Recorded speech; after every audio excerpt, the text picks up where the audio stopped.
Xitoy qanchalik kuchaymasin, Markaziy Osiyoga nisbatan agressiv harbiy siyosatni yuritayotgani yo'q yoki agressiv siyosatni yuritayotgani yo'q. Bu muhim. Xitoy konkret bir real urush vaziyati vujudga kelmaguncha bunaqa agressiv siyosat yuritadi deb ham bo'lmaydi. Lekin Xitoyda Uyg'urlarga bo'layotgan munosabat og'irlashib boryapti kundan kunga. Bu ichki qandaydir keyinchalik qozoqlarga, o'zbeklarga, qirg'izlarga qilinishi mumkin bo'lgan model sifatida, ya'ni zulm qilinishi mumkin bo'lgan model sifatida olinsa bo'ladimi desam, men ha degan bo'lardim. Haratujga yaqinda bir kitob tarjima qilindi. Men mas'ul muharrir bo'ldim. O'sha Tunda hibsni kutib degan kitob tarjima qilindi. Xuddi nimaga o'xshagan? Falastinga o'xshagan.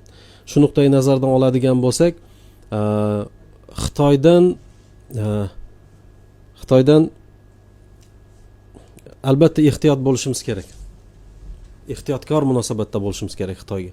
Kitobni o'qiganda ko'rasiz, bularning turkiy madaniyatga, islom madaniyatiga bo'lgan munosabati juda ham chatoq. Ya'ni shu nuqtai nazardan oladigan bo'lsak, Xitoyga juda ham bir bag'rimizni ochib yoradigan davlat emas. Juda ham ehtiyotkor munosabatda bo'lishimiz kerak Xitoy bilan.